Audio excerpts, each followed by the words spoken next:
Recording. Okay. Hello, everyone, and welcome to a new episode of the Coalition Reviews.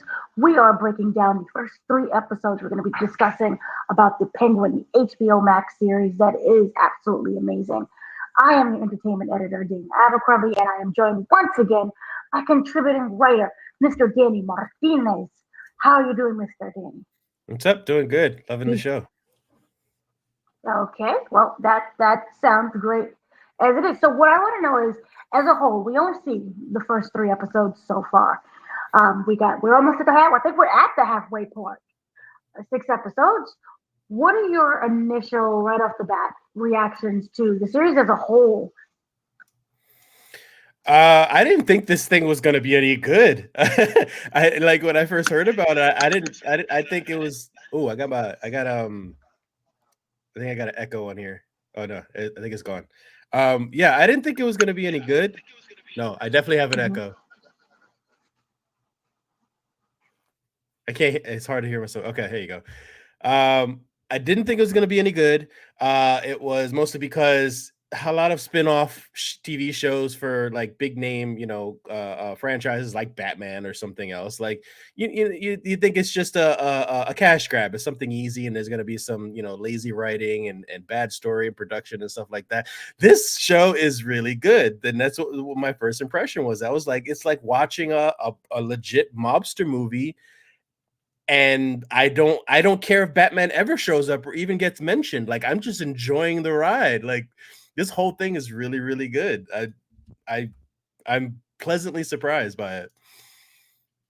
Yeah, no, I completely agree. And I'm less surprised because what we saw with the Penguin, not the Penguin, but the Matt Reeves the Batman movie, which was very grounded and it felt very realistic. These people, I mean, granted, you have someone who wants to be a vigilante and fight crime, but at the same time, it felt very grounded. And what we did see at the Penguin, which wasn't a lot in the movie, this seemed like your average guy who is at the bottom of the totem pole when it came to power. And we, because we know comic books and TV shows and the Lord itself knows that he becomes this great big kingpin. But at the very seeing him kind of scrambling and grabbing for power, and nobody really paying attention to him and just ignoring him. But he always has these plans in the back of his mind. So for me, I was like, this is going to be really great. Colin Farrell is a superb actor where I could just go on the street and be like, here's this dude in this scene. Who do you think plays him? Like, I don't know, some new actor that they found in Hollywood. To say that it is Colin Farrell is like, what? So I absolutely found it to be incredibly impressive. And to go off to what you said previously, this feels like a very grounded mobster movie, gangster, whatever it is you want to label it as. This feels just like, an average Joe guy who wants to climb the ranks. And he's forming these bonds along the way. So, yeah. So in the very we do know about this series is that it takes place during the time of the Batman. Um, and a lot of things kind of intersect with each other. And then I believe by episode we're in three, that's when we get to the part of the flooding, and we get to see a lot of the backstory. So it's during and after the Batman movie. So kind of right off the bat, talking about season one, we are introduced or reintroduced to Nick, Oswell, which they don't call him that anymore, as Oz, which I hate that. How do you feel about the name change? I think it's pointless. And I know Matt Reeves and everybody else, they were just like, oh, this is a way to ground Oswald's I guess origins, or just make him more of an everyman type of character, because Oswald Cobblepot is more of a rich man's like name, a regal name or something like that, which I get. I still don't agree with it. I think everybody would have been fine with Oswald Cobblepot. I don't think that's that big of a deal. So I think this. I can look past it, but it's still kind of disrespectful to the character to kind of change these minute things that like aren't that big of a deal, and his name is a big deal, honestly. So I just think it's a little weird, but I mean, it doesn't break the show. It doesn't break his character. It's just just an odd choice. And one of my theories that I had was maybe he changes his name to Oswald Cobblepot once he makes it big, and he's like, oh, I need to change my name to separate myself from my old life, and I want people to be feared and know how powerful and rich I am. So he changes it to Cobblepot or something like that. I don't know. That makes complete sense to me as well. So we kind of see Oz at the very beginning. He has this plan for takeover, and it goes complete poop because now it's going to be the son who's going to take over everything. And then in the act of rage, completely reactionary, he kills him, and he realizes that he made a massive mistake. And that, of course, ends up changing the course of his life and the Falcone's life and everyone else's life associated with him. So that initial reactionary period, I thought was brilliant because it shows like one, he didn't mean it, of course, but he was tired of constantly being teased and being looked on, looked down upon. But then and it, comes to get it felt like a very, I'll show them moment, even though he didn't think it through. And then that's how we get introduced to the sister who's looking for her brother who she didn't know is dead yet.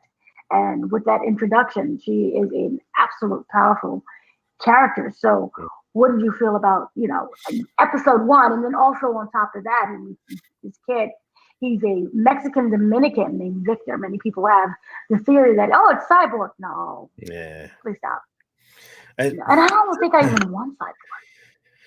No, and I think it would be a change of a character for him to be I still got Echo. I would think it would be a change of a character if they well, not only the Hispanic part, but also just that he started off as a criminal first. Like he's supposed to be like this big, high school and college football player, and of course they're going to change things in TV shows and movies and things. So who knows? But I think they kind of confirmed like his last name's not Stone, so it's not Victor Stone. So that was a kind of a nice thing. But the character itself, I really like it. I think it was a needed part to kind of like show we're seeing through the eyes of Victor. We're experiencing everything through Victor in a sense.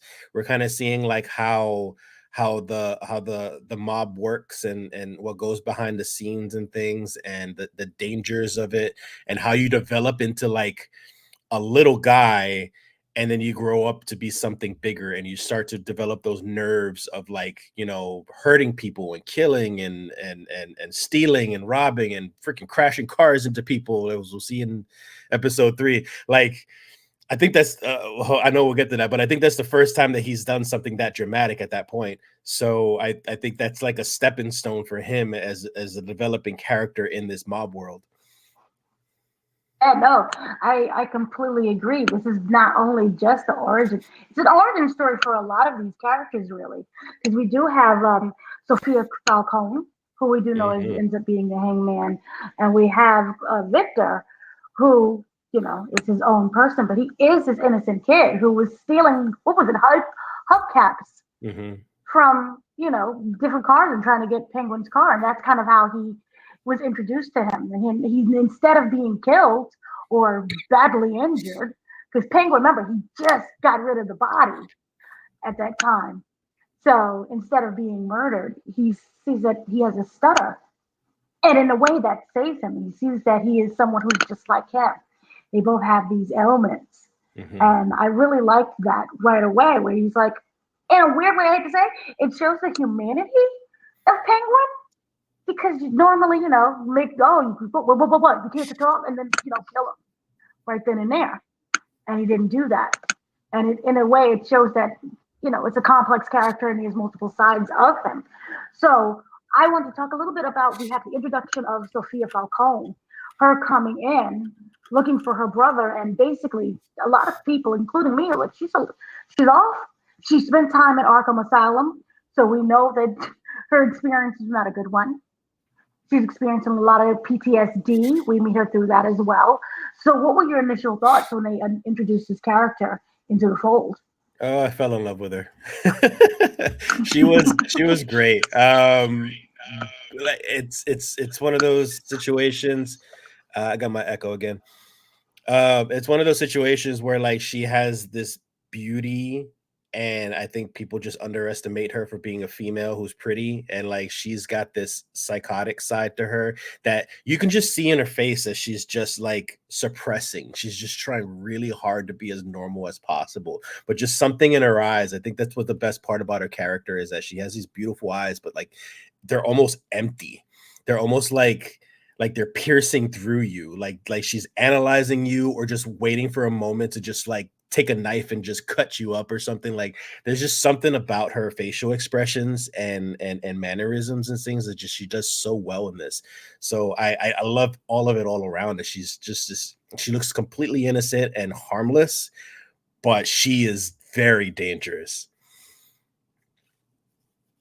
She is essentially a psychopathic serial killer, which we have yet to explore, which should be a lot of fun. I can see her taking joy in killing people, and then Penguin being absolutely horrified by it.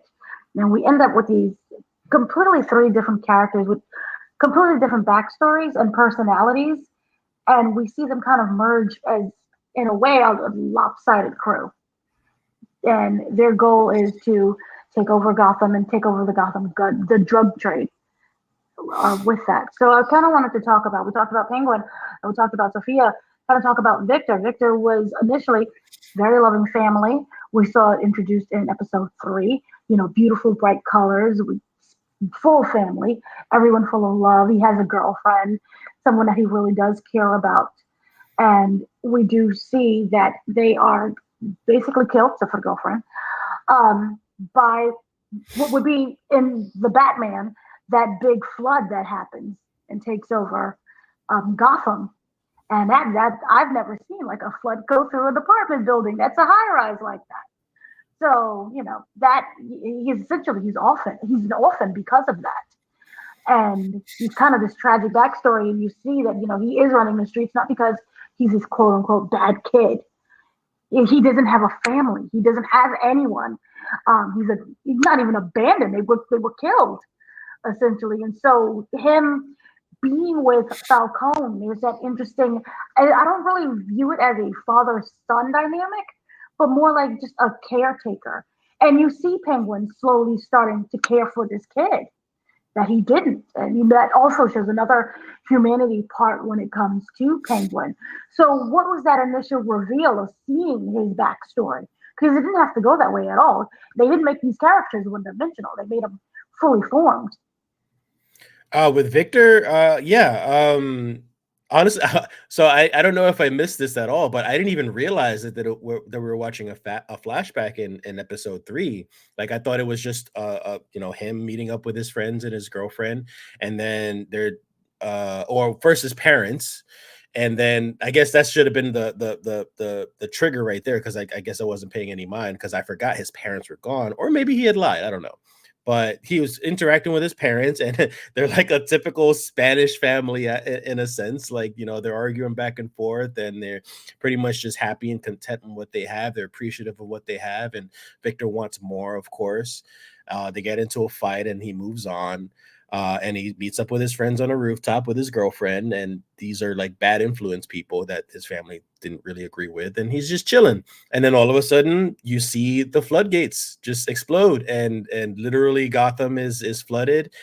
And when that moment happened, like my heart dropped. Like I was just like, oh my god, like I can't even imagine what his parents must have felt like, just getting trapped in the apartments and just getting slammed by this water. And then on top of that, Victor just thinking the worst and just watching it all happen, because he was just down the street on the rooftop. So he's watching directly his parents get smacked with this water, and then they're just gone. So it's like, oh, this is where it's going. And then you mentioned about like, yeah, it's not really like a father son type of thing with the Penguin and Victor, but I like the that you caught on to like the whole Victor's got like a disability, so it's the same thing with like with Oswald. So there's something there that he sees in him. So it's more like a brotherly, I guess, type of thing development with the both of them. Um, It's hard to trust Oswald, because if you watch through these 3 episodes, you see how really well he manipulates Sophia. Like he kind of like brings her guard down. He kind of like makes her feel good, and then kind of like slips in and be like, oh yeah, you can trust me, type of thing. So I don't know. It's hard to trust him when it comes to Vic the same exact way, because if he's doing this to Sophia, he can do this to some lowly kid in the streets with no parents and something just as easily. And who knows what he might use him for. So I'm a little wary about it. Then, kind of going off of that, what I really wanted to ask was, Sophia's not stupid at Hmm. all. I don't feel that she is. I feel that yes, she was vulnerable because of being in in the asylum, but she is a killer and she is deranged. At the end of the day, we know her from the comics. Do you feel at any point that she could be playing Oz? Because it is framed that the murder was seems to be framed that it wasn't Oz obviously, but it was actually something with the what was it, the Falcone, not the Falcone family, but the other one, the Maroney. Maroney's. So yes, the Maronis. So it was framed to look like the Maronis killed her brother. We all know who actually did, but do you think that she could be clever enough to one figure that out and to manipulate Oz? Because it could be an interesting play of them manipulating each other. Yeah, absolutely. That's one of the things that I thought, is that she's never lost her suspicion with the Penguin, or Oswald at this point, like his involvement with all of it. Uh, she could also maybe have believed them, but also smart enough to still be cautious, because she knows what Oz is capable of and has seen it. And they had this discussion in the 3rd episode as well, where Oz kind of called her, or single, or how do you say it, ratted her out, and got her in trouble in the first place. And she still doesn't trust him because of all that stuff. So it could be possible that still just she's being cautious, and in the back of her mind, he could have some involvement, or maybe he's going to betray me for something else, because we know how selfish Oz is, and he's only looking out for himself. So, but then we see the Maronis. They show up, and they kind of outed, in a little sense, they outed the Penguin as being like a double agent type thing. So Sophia saw that, and now she's disappeared from the 3rd episode. So we don't know if Sophia caught on to that, and she's like, oh, so you're playing with the both of us now, so type of thing. So who knows? Right. And within that, we do have, she's going through a PTS breakdown with that. And we do see that she's slowly starting to unravel and she's becoming the character that we know. So with her disappearance with episode 3, I'm starting to wonder if, in episode 4, when she does come back, will she be that same character that we know her as? Because we do know that her psychiatrist was the only one that was able to hold her down, to make her, realize that everything is okay. And I wonder if one, he's going to continue to be in play. And if he's not available anymore, who is the Sophia that we end up getting? And by her thinking that there is a mold, do you feel that Victor is safe? Because I'm starting to wonder. We don't have, a definitive ID in terms of this could be a completely new character. So he can go any other way. He could be that one that is the wild card in this entire series. So do you feel that one, he could be vulnerable to Sophia, and is Penguin smart enough to, in a way, outsmart her? Because he's literally flying by the seat of his pants. Everything that he did was not calculated, except for the ring. But he never really thought that the sister would come into play. Um, with Victor, I that's a tough one, because they can go so many different ways. They could literally kill Vic off at the end of the show, like just as an expression of, this is how dangerous the mob, being in the mob, is. And like we've watched this innocent kid grow up a little bit, and now he's gone. And that's kind of just what happens with low level people in the mob.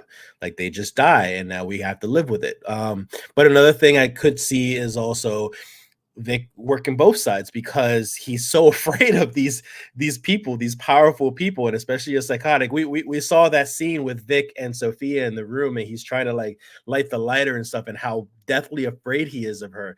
Like I could see him working for her just because he's scared of her, while also working for Oswald because he's so scared of Oswald, and now he has to balance the two or something like that. Or it could also be that he switches sides because Oswald isn't what he seems to be, and Sophia's like, a little bit more smarter with the manipulation, and I guess she more uses fear as a tool for her because people know how crazy she is and how dangerous she is. So maybe she'll use that for against Vic and kind of like string him along that way. It can go any number of ways, and I think I'm down for it either way. Vic becomes the new version of Two-Face. He's just porn everywhere. By the way, I heard a theory real quick of the psychiatrist. I don't believe this theory at all whatsoever, but I just thought that throw it in there. But the psychiatrist that Sophia is using, people were saying that could possibly be Hugo Strange. Don't know why. People just like to try to make connections. But and again, that technically was a very grounded character. Mm-hmm. So it could work. We don't know if he has a wife though, but it could work. I like this. And yeah, kind of with me, I agree because we have him. Remember, he's trying to plant evidence. He's barely escaping. Sophia knows that there is this double mold out there, and so it could be very interesting that he is murdered at the end of the day. It's just kind of say like, hey, this is what happens.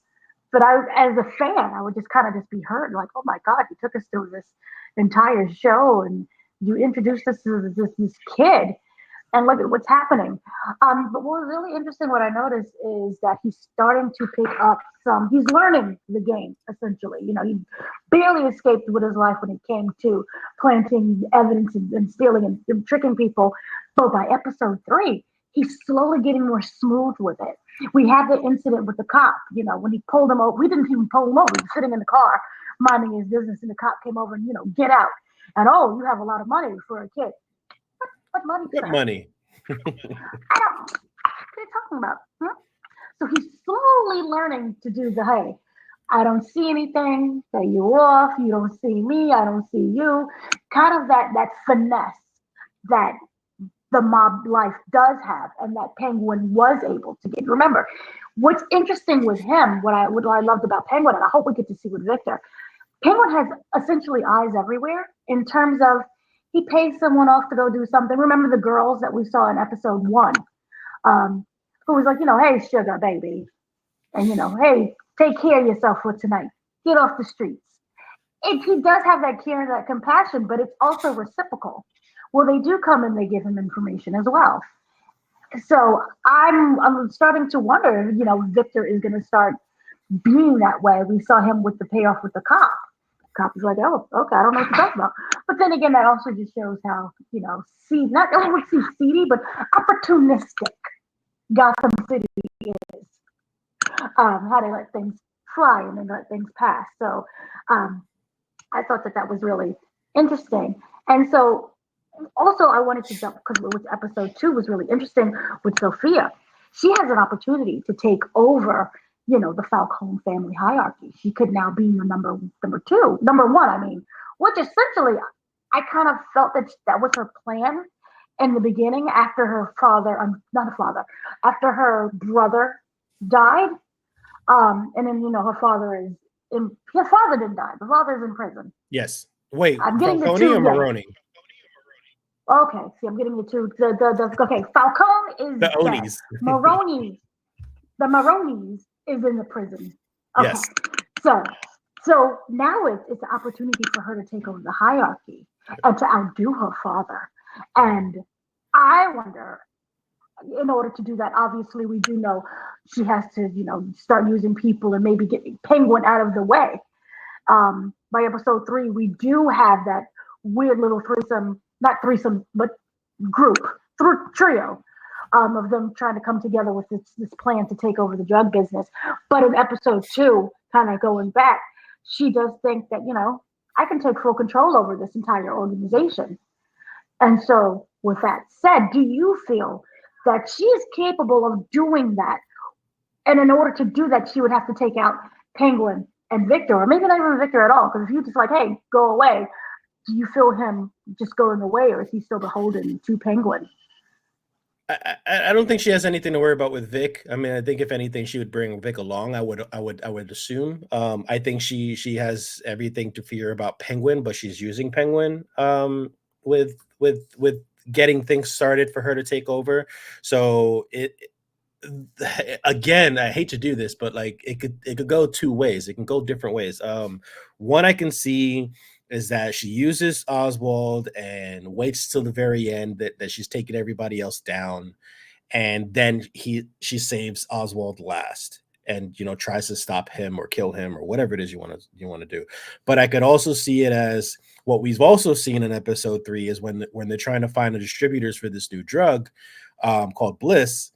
You can notice that she keeps affirming her position of power throughout the entire time they're talking with the triad. She keeps on saying he works for me. She keeps saying that, or she keeps like asserting her dominance of this is what you're gonna do right now for me. Make sure the deal goes through. This is your job. You're my dog. She keeps on like asserting like, let's get this straight. We're not partners here. You are working for me. So I think it could go the other way of that. She's asserting her dominance to make sure that Oswald understands that he's not in control whatsoever. She knows exactly what she's doing. She knows exactly how deep she's in, and she doesn't need him because she could use somebody else, like Vic, for example.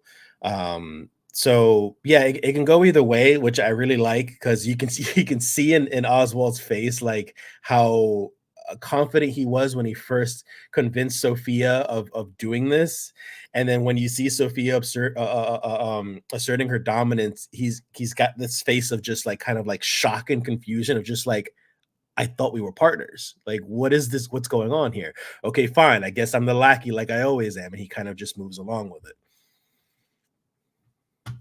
I was interested with the asserting the dominance. I kind of remembered she got essentially kicked out of the family's business. So she is essentially on her own when it comes to this because I remember, the mold was supposed to be Castillo. We all know it's not, but no one really truly believed that. It seemed that, and then she got kicked out. She demanded, I want to be part of this, ahead of this, and she essentially got kicked out of the family business. And for me, I see her being so assertive now because it's not like, hey, I'm doing this with the family. This is for me, and I'm wondering if it is to prove her family wrong, and then I'm kind of worried a little bit about the family because I do see her as someone who's like, you didn't believe in me, and then she just, event that kills everyone in the family, and she is that last one remaining. So for me, I definitely do agree that she is someone who you don't take lightly, and I do agree that Oz, it's two different feuding families with everyone stuck in between. Oz is included, who knows everything. And I feel that in order for either one to win, the families have to take each other down. And then Sophia will have to deal with Oz, one on one, that kind of thing. And so I do kind of wonder, can they both survive in this situation? And then that's kind of how we get into, episode 3, where we do see them coming together, but then again, screws her over. So I'm just wondering if we're going to just get this back and forth between the two of them until we reach maybe like a conclusion by the finale. So do you see this just being like a one-upman, or is there someone who can actually win this? Well, question actually. I mean, do you know if they're going to be doing any more seasons of this, or if this is this like a one-off season type thing that's going on?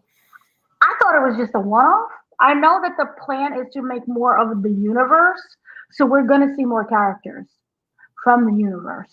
Obviously, this is very Okay. successful.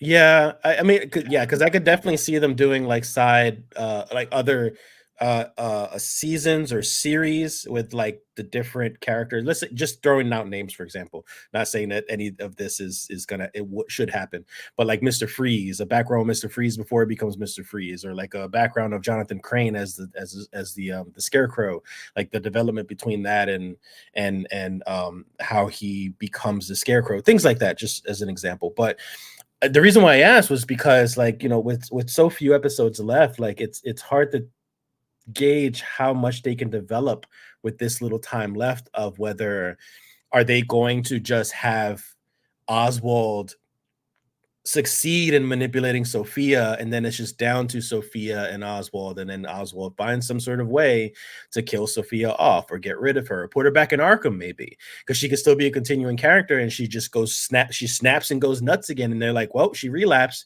she goes back to Arkham, and now it's left with Oswald reigning Gotham, pretty much being the Penguin that we all know. That's the way that I would probably see it going down. I don't think they should kill off Sophia, because they could always be that looming presence, or like that fear that Oswald has of like this woman coming for him one day.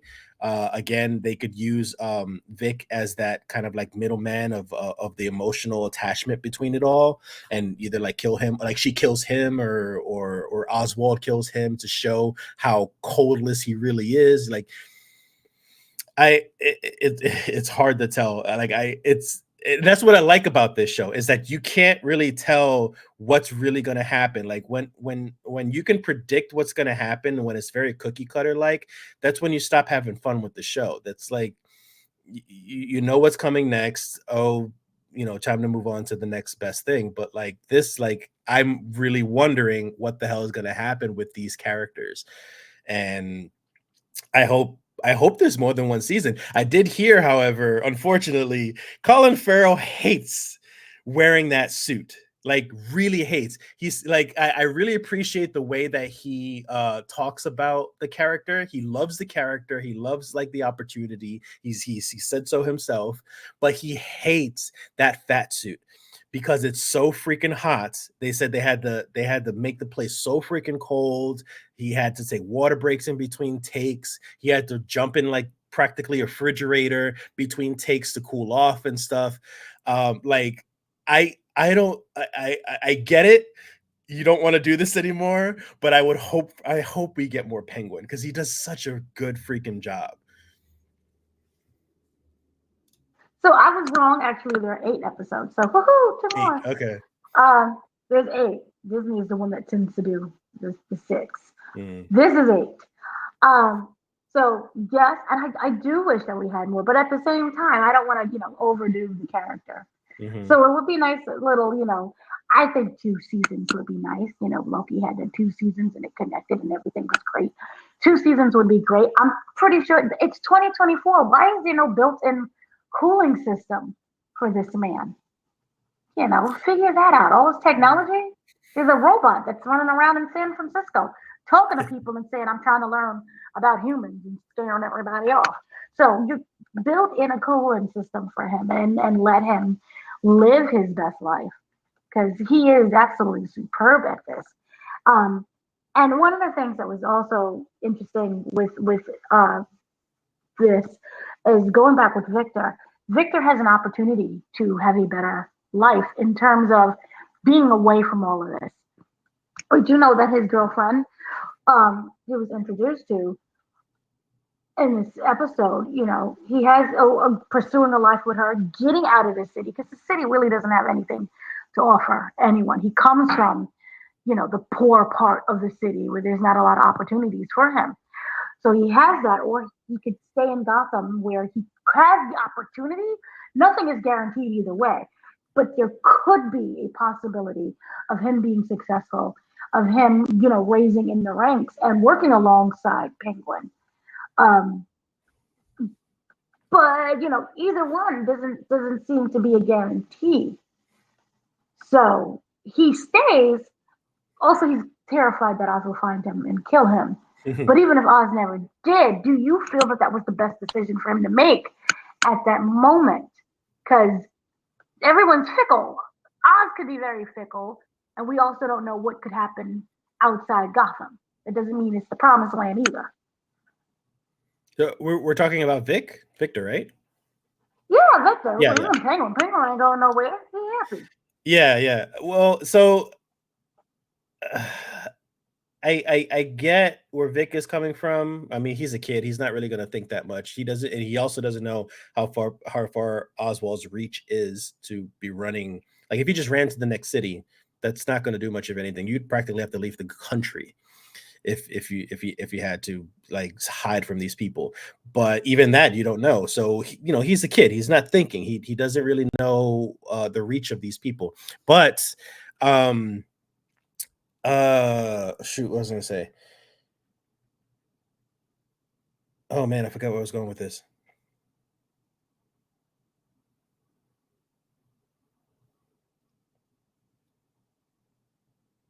I completely forgot where I was going with this. You completely forgot. Well, I think that it was. I obviously would have chosen something else, but at the same time, you could argue Gotham is all he knows at this moment, and and what was interesting was the fact that Oz found out, and he wasn't angry at all. He was like, "I respect you," and he told him leave, which is also that side to Oz is like, if you don't want to be here, I understand. You have an opportunity for a better life in a better way. Leave. That's actually what I But was he still going to had talk it. about. Yeah. Sorry, Oh, go ahead. okay. Go ahead. No, I was just so for me it was like, and then in the back of my mind I was weighing on it like, does he really want him to leave? Or it's like, yeah, leave. I'm gonna find you and then kill you anyway. Um, but he still decided to stay, and I was just really torn at that because he does have that opportunity to do something else, but we He really don't know doesn't what it is. though. But it is. He doesn't know, Yeah. and that's what I was gonna touch on was that fact is this, like, he doesn't know the reach of them and everything, but even if he stayed, like, he doesn't know. Oswald can be unhinged, like, throughout the 3 episodes so far.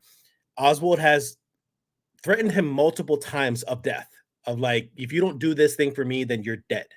So, like, for Oswald to give this speech to him in the bathroom, like, oh, all you had to do was walk away. Why do you feel like I'm holding a gun to your head? Like, that's gaslighting.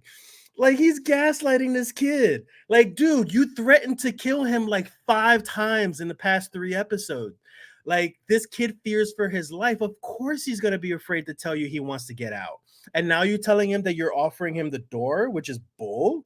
So, like, that just shows how manipulative Oswald is that he's just he's molding him, he's turning him into this putty of just like the kid does not know, like, if he really means what he says about killing him or not. So he walks out, and, like, you can see when he walks out of the bathroom, he walks out backwards because he's still afraid that Oswald's about to pop him in the back of the head somewhere. So, like, I thought it was a great scene because of how manipulative he is. Like, it's bull.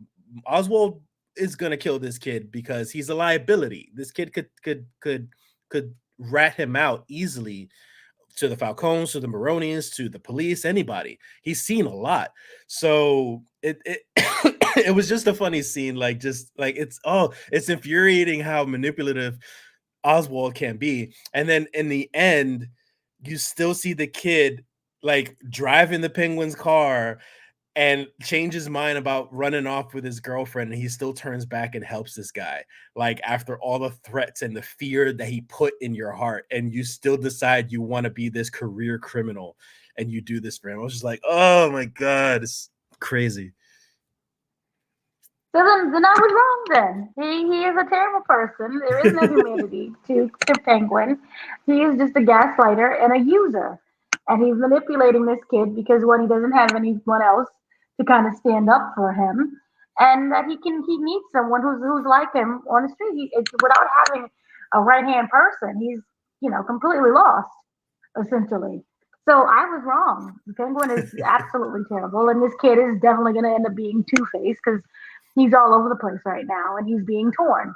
And so yeah, he stays out of fear, and then you could make the argument. by him not going, he doesn't bring the girl any danger because that tends to happen as well. Mm. They end up killing her instead of him. So he makes that choice to come back, obviously not because he wants to, but because he is forced to. And it wasn't even like, you see her on the phone, like looking, waiting for a text. There's no communication at all, which I think is even better because that way there's no way of tracing her. Oh, we're going to hunt down somebody that you love. Mm-hmm. So you can make that argument as well. So yeah, I completely agree with that. And then the fact that he's driving the car into he makes it just in time, and I was like, oh, you came. I didn't know my manipulation would work, but it did. Um, we still don't know whether or not he's taking a liking to the kid. Are we taking a liking to the kid because he showed up completely out of fear, but he still showed up, or is he taking the liking to the kid because he has someone there who's like learning from him and doing his bidding? So I don't even know with that aspect. But what was interesting was that they left Sophia. He was like, go get Sophia. And he's like, nah, we good. And he drove off without her. So this is a mess. You can't trust anyone. And then I'm wondering if Sophia's going to start retaliating after the boy. Yeah. Yeah. So that final sequence, still leave her. I thought that they was going to be, the three best friends in the car. That didn't happen. So what was your thoughts on this, like, leave her?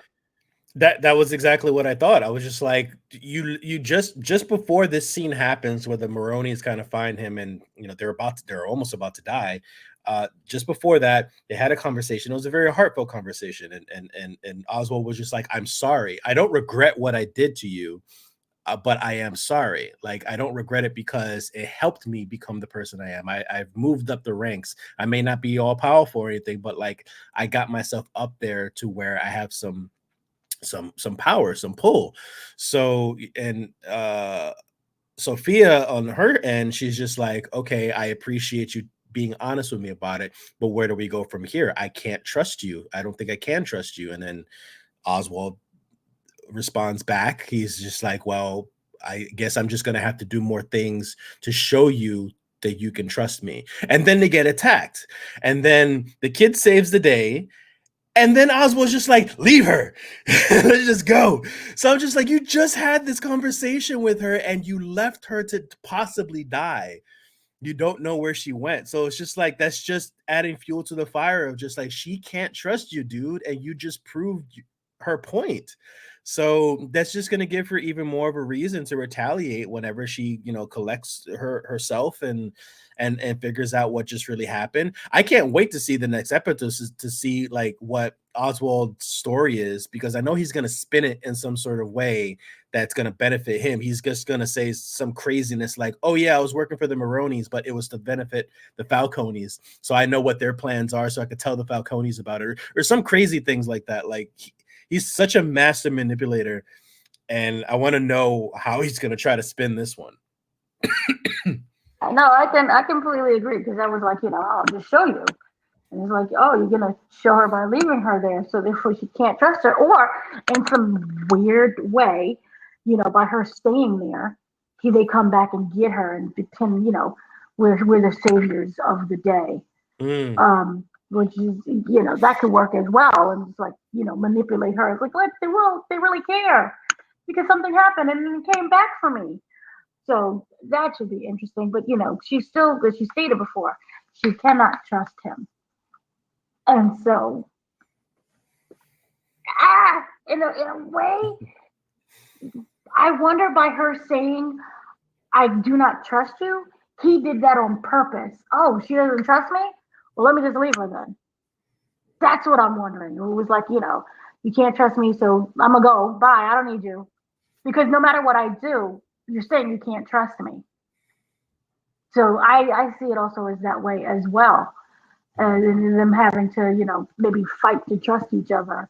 And they just never do. And who's to say that they really should trust each other? But I do agree that Penguin is going to figure out a way to spin this completely. And, poor Vic, he's going to just sit there like, what is going on? And stuck in between all of this. I do wonder, Moroni's and the Falcones, so many Onis, they are good, They just need to have a conversation and just figure out, like, hey, it's Penguin. That is the problem to all of this. And you can't get outsmarted by Penguin. But I don't know. It just seems that they, because of their hate for each other and the things that, Penguin is doing, nobody can seem to be trusted with us. And we don't know who the true story is. And then I'm kind of wondering, will Victor, by him knowing everything, use that information in turn to blackmail Penguin? Are we seeing Penguin create a monster by his own doing? Because we don't know what's going to happen at the end.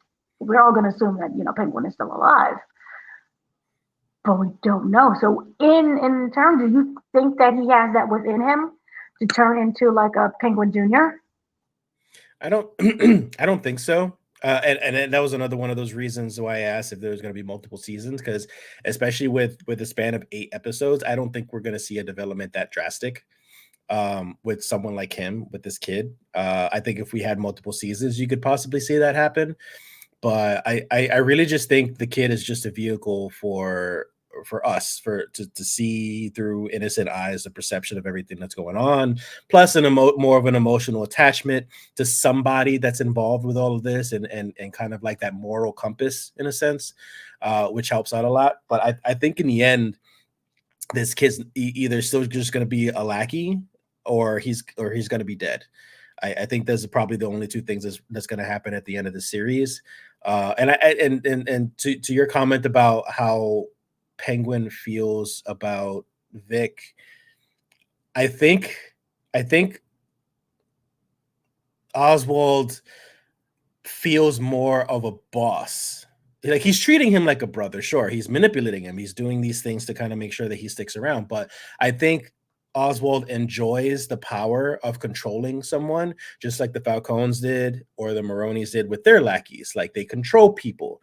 And I don't think Oswald really had that. Like, sure, he had like his drug ring, and he told people what to do in the warehouses and stuff like that. But like, I don't think Oswald's never had that taste of like being the boss. So I think Vic is that opportunity for Oswald to feel that way of like, I'm the boss of you. You do what I say. And I think he's kind of enjoying that power. And that's kind of, we're also again witnessing the origin of the Penguin as well, of him like developing that boss energy and manipulation, so that way it expands to more people and a bigger mob for the Penguin in the future. What we do know is that he will be in Penguin too. We don't know if Victor's going to be there, and we don't know if Sophia is going to be there. But we do know that Penguin is going to be in Batman Part 2. Batman 2. And, Batman 2. So, with that being, no, it's Part 2. Batman, Part 2. There's no subtitle to it yet, right? It's just Batman 2 or the Batman 2? No, this is the Batman Part 2. Okay. So we do know that he does come back with that. And so what I wanted to kind of know or wonder is, him with that rise, do you want to see the rest of the two, Sophia and Victor, in that as well?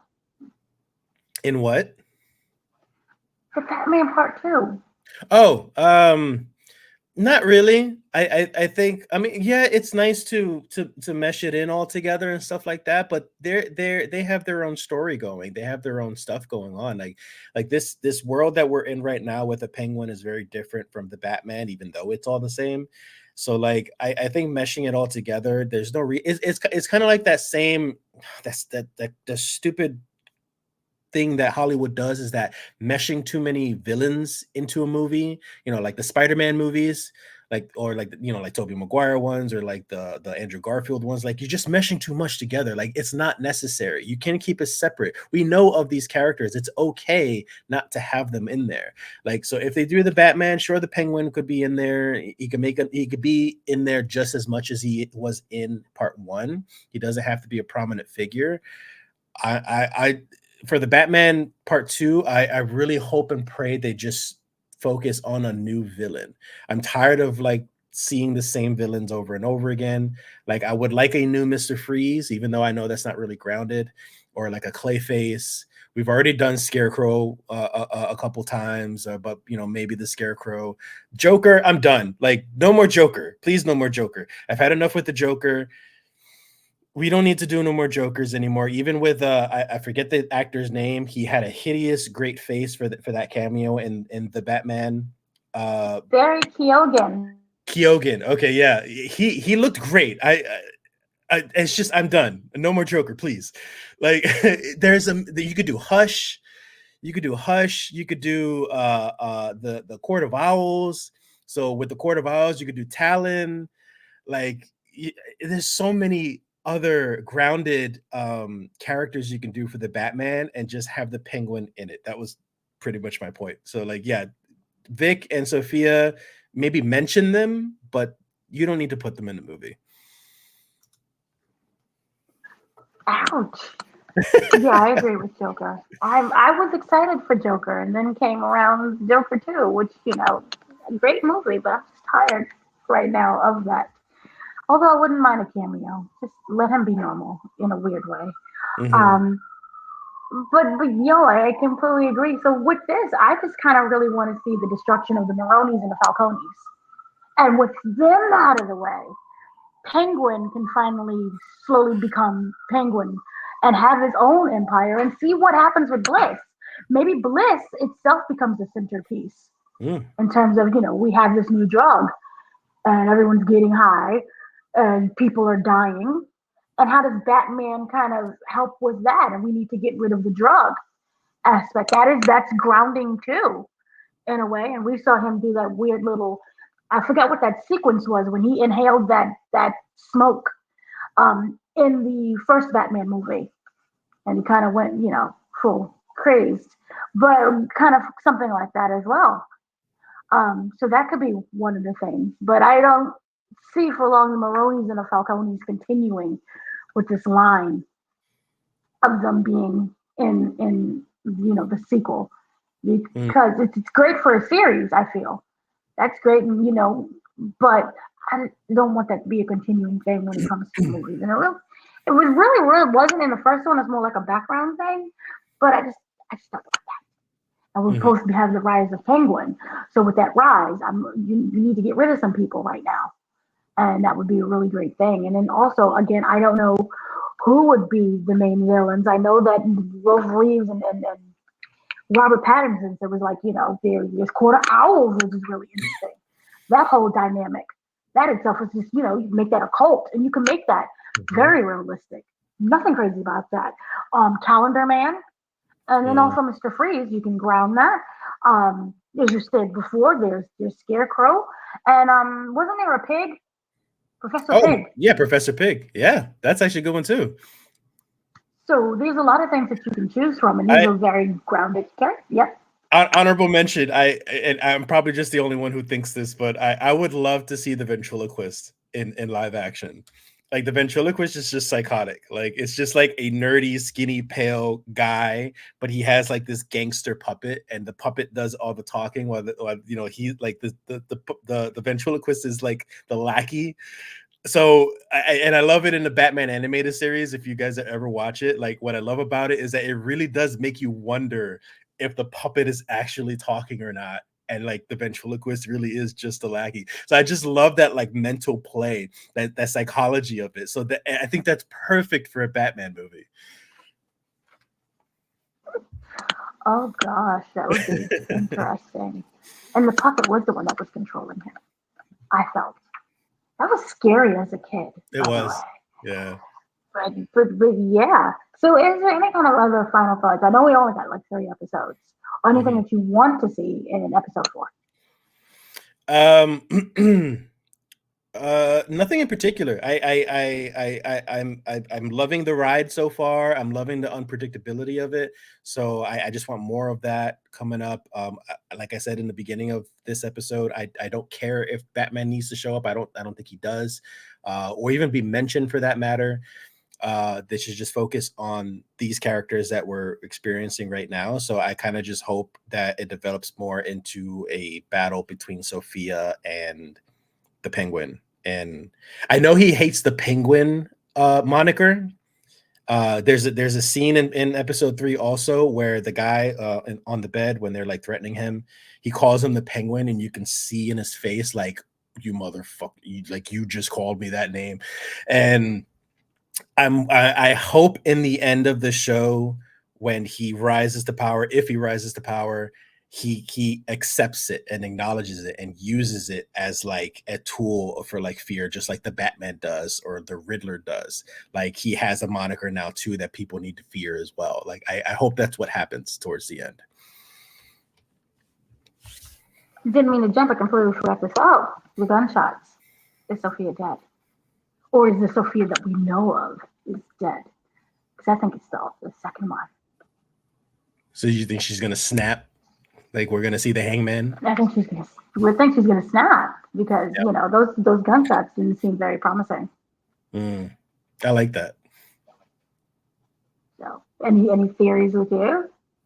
I hope she does. I feel like there's gonna be more. I feel like there should be more psychologically that should happen to her in order for her to snap. Like, for example, the moment she does find out Oswald killed her brother, like that should be the moment where she snaps and she becomes the Hangman, or maybe when she finds out something else about the Falcons that she didn't like, or when she finally takes over in power and she kind of gets drunk in power, maybe she snaps. There's a bunch of different ways, but I like more the idea of she snaps when she finds out truly who killed her brother, because she's really just doing this for her brother. She's not doing this really for the Falcone family, like overall. She's doing this for her brother. She cared about her brother, and that's her entire motivation of this whole thing. And Oswald's using that right now. So when she finds out, that's when I'm waiting.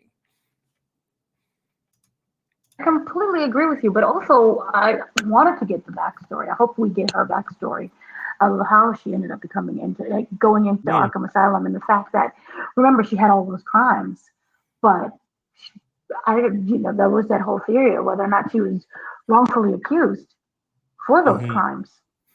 And because of that, and maybe we get a reveal of who actually did the crimes, and that can contribute to her snapping as well. I mean, she lost a lot while being in that prison. And then on top of that, finding out who actually killed her brother. But in a way, in a weird way, I feel that she knows. I feel that she already knows that it was Penguin. And in a weird way, even though she doesn't want to do this, she's doing this for her brother. I'm wondering if she's okay with doing it. And therefore, as a result, if she was to find out that Penguin did kill her brother, yes, she would be hurt, but she would be okay with that. Because now look at the power that she's gained. And I don't feel that Hangman, if you look at the Hangman character, which is different than Sophia, I think Hangman would be like thrilled, like, hey, you did me a favor, thank you. Let's go get some pizza. Let's have a beer. So that's kind of what I'm wondering about. That would be a great twist. It was like, oh, you okay. I kind of knew you did. Thank you. So this whole time she wanted power, but made it seem like it was for her brother. Well, she got sent to that prison. Yeah. I don't know what happened in that prison. Maybe she got a visit from the family and was like, hey, you belong here. And she was like, oh, okay. So I'm going to, get revenge on you. And unfortunately, it was the brother. But we don't know because you see how the brother was so quick to snap on Oz. So we don't know that relationship between him and Sophia, where yes, I can care for you, but we don't know whether or not he was verbally abusive, that was outside the norm of brother, sister, sibling interaction. True. We don't know that. So maybe her getting in prison and then finding out that he's dead, oh, you did me, yay. We don't know if he even came to that prison. It was like, you deserve to be here and you should rot. We don't know whether or not the family even believed that she was innocent. So if your entire family feels that you're guilty, then on top of that, when she got out, she's now kicked out of the business by the family. I know she did mention, though, it was very briefly in passing, though, but she did mention that, I'm pretty sure, correct me if I'm wrong, but I have to look it up. I'm pretty sure she said when she first came back out to Arkham on the first episode, And she said the only person that did visit her was her brother. That's true. So then forget that aspect. But she could be lying. She could have been lying. Who knows? She could be lying, but then again, I don't know what it was. We're looking at a split personality situation. We don't know what Hangman wanted. So that's the thing is I don't know. But I do hope that for this episode, we do get her backstory. And we do understand more about the relationship and learn why she is, the way that she is today. And how that either she overcomes it or it overcomes her. It takes her over. But that's kind of what I really want. And also, the relationship between Sophia and Oz is, very complicated. But I do hope that they come to some kind of common ground that just for the moment, no one screws each other over. Yeah. And that they do work together because you do have to get this bliss out somehow without killing each other or leaving each other to die, essentially. So that's just kind of what I want. And, she seems to be absolutely fabulous. And I just want some psychoticness. You say she's psychotic? Give me my psychoticness. But yeah, that should be interesting. And then also Victor dealing with the ramifications of being gaslit into staying in Gotham. That should be fun. Does he take retribution? It's he becomes strong enough where he's like, I can't stand you either. And he ends up taking something from Penguin. And then maybe, I don't know how part 2 ends up becoming. I don't want him to do this, this long drawn out storyline, but we see him. Yeah. Maybe he turns into Victor Zaz.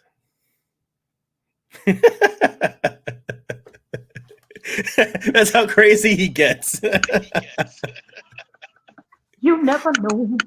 You never know. Look at you. The plot is plotting. So that would be an interesting character down the line. Oh my. So yeah, that should be interesting. But were there any other things that you wanted to say about this episode before we call it? Aside from that, no, I'm loving the show. Everybody should watch this, whether you're a comic book fan or not. If you like Sopranos, Godfather, Goodfellas, all those mobster type movies, watch this show. It's so good.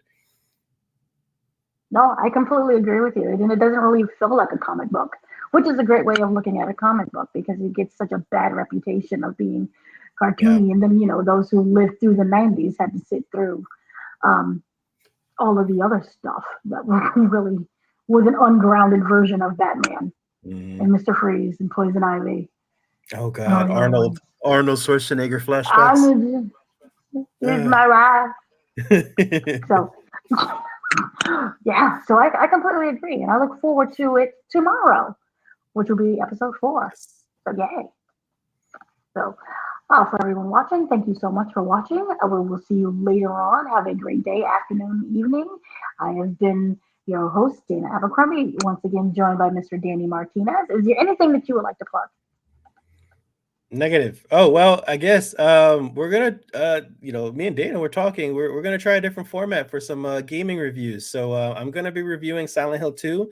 Game has been out for a week already, and I'm just about towards the end of the game. So once I could beat it, we'll see if we can do a little recording and talk about the game. So stay tuned for that in the Gaming Coalition channel. That should be a lot of fun. Like we have that, and of course, for me, there is a lot more of TV and movie reviews and interviews that are going on. We're in the middle of Agatha all along. We have the interview that dropped with the 2 songwriters from that, and we have interviews with the entire cast that is slowly spilling out, so not to overwhelm everyone. And I just covered piece by piece red carpet, so you have videos of that where I did the clips, and I did Farrell, and I did Teddy Riley, who is not Jermaine Dupri. So that should be a lot of fun. So stay tuned to both the gaming channel and the entertainment channel and the coalition.com because we will be back with a lot more stuff. And go see the Joker because it was amazing. And I don't care what anybody says. Yay, Joker 2.